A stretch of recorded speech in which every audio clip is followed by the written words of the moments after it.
Generative AI introduces a new social technology for changing the status of evidence. By making plausible fabrications common knowledge, it allows public figures to dismiss genuine, damaging records as synthetic. Historically, the primary concern regarding deepfakes was deception. Researchers and journalists focused on the fear that audiences would mistake a fabricated recording for reality and believe an event occurred when it hadn't. But the widespread awareness of these tools creates a different problem: the liar's dividend. This is the surplus advantage gained by a liar from the mere plausibility of fakery. In this environment, a public figure caught on a genuine, incriminating recording can introduce an alternative hypothesis at almost no cost. They can simply claim the whole thing was generated by AI. This claim changes the focus of the conversation. Institutions, from newsrooms to corporate boards, often pause their investigations into the conduct itself to spend time and resources investigating the medium. The political risk is that the public is given a technical justification to underbelieve reality. Instead of records serving as shared evidence, they become objects that require a high cost to verify. This timeline maps the shift in how we encounter synthetic media. In 2018, deepfakes were isolated novelties, rare anomalies that could be individually debunked. By 2026, the sheer volume of synthetic tools has altered the media landscape.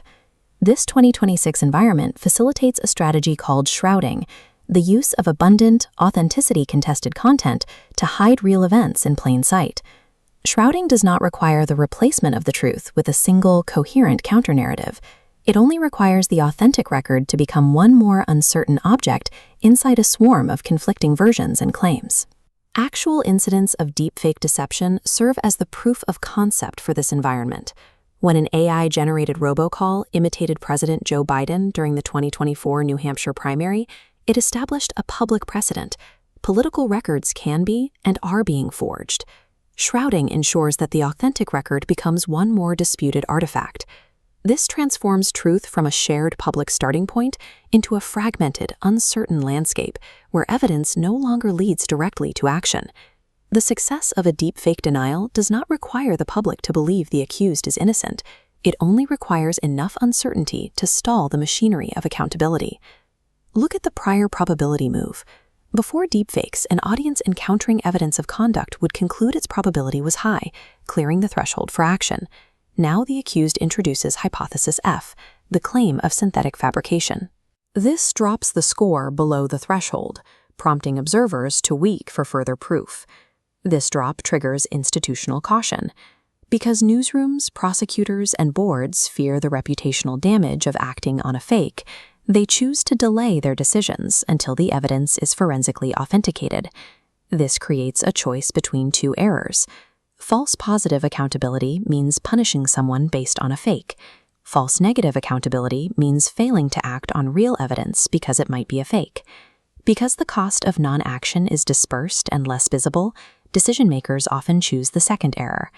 The liar's dividend succeeds through this predictable institutional delay, even if the public remains skeptical of the denial.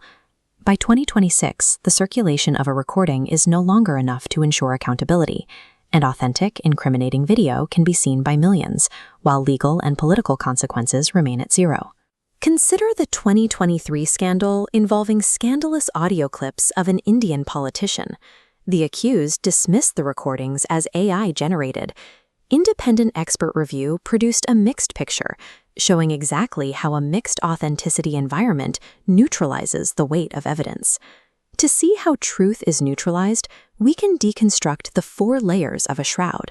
The first is artifact multiplicity.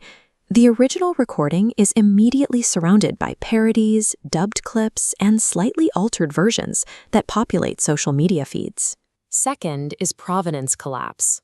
As the file is downloaded and reposted, crucial metadata, like device logs and timestamps, is stripped away, destroying the original digital chain of custody. Third is interpretive overload. The event is bombarded by competing AI detector screenshots, conflicting expert opinions, and partisan explainers, making it difficult for a lay audience to adjudicate the facts. Finally, there is attention decay. Verification can take weeks of forensic work. Public and institutional attention typically lasts only days. By the time a verified report arrives, the political moment has passed. These layers do not need to provide a coherent story. They only need to provide enough friction to consume the evidentiary bandwidth of the public. Shrouding weaponizes data volume to make the authentic record functionally invisible. It hides the truth by making the cost of identifying it prohibitively high. This creates a proof cost inversion. While the formal legal burden of proof remains the same, the social and economic burden has shifted entirely. The public figure spends almost no resources. They can trigger doubt with a cheap, instantaneous verbal denial. It's an AI fake. On the other side, the victim, journalist, or witness must now provision the authentication stack to prove that the recording is real. This stack requires expensive components: original raw files, geolocation data, hashes, forensic reports, and expert testimony. This burden falls hardest on those with the fewest resources. Whistleblowers, protesters, and victims of abuse are often subjected to a credibility deficit, as their evidence is downgraded by the mere possibility of fabrication. Proof has become an infrastructural luxury good. The powerful can afford to both cast doubt and purchase technical certainty, while the less powerful must ask to be believed in an environment trained to doubt. Technology leaders often suggest that the solution lies in better AI watermarks and detection models. This is the detection fallacy. It ignores the fundamental asymmetry of time. A denial's impact is immediate, achieving maximum effect the moment it enters the news cycle. But technical authentication is slow. By the time forensic evidence is verified, it is past the public's attention half-life. The truth arrives too late to be actionable. Furthermore, detectors are probabilistic and often model-specific. Their results can be wrong or adversarially evaded, making them just one more disputed data point in the evidentiary fog, rather than a decisive resolution. Institutions like NIST are realizing that post hoc detection is a losing strategy on its own. They are shifting toward broader frameworks for digital transparency that look at the entire life cycle of content, from creation to consumption. If the authentication process takes longer than an institution's window for decision, the denial wins practically, even if it loses factually. Responding to this environment requires systemic change. The first necessary shift is burden reciprocity. Institutions must stop accepting bare assertions of AI fabrication. If a public figure claims a record is synthetic, they must provide a technical or forensic basis for that claim, rather than simply imposing a cost on the accuser.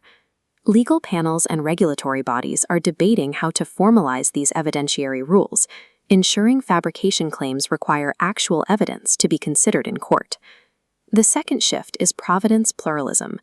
This means moving towards securing data at the point of capture, using cryptographic credentials and open standards that establish origin and edit history from the start.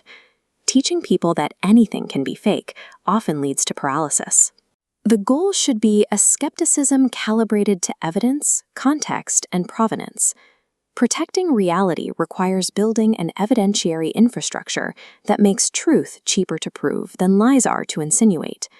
Without it, the social cost of recognizing the truth becomes too high for a functioning society to pay.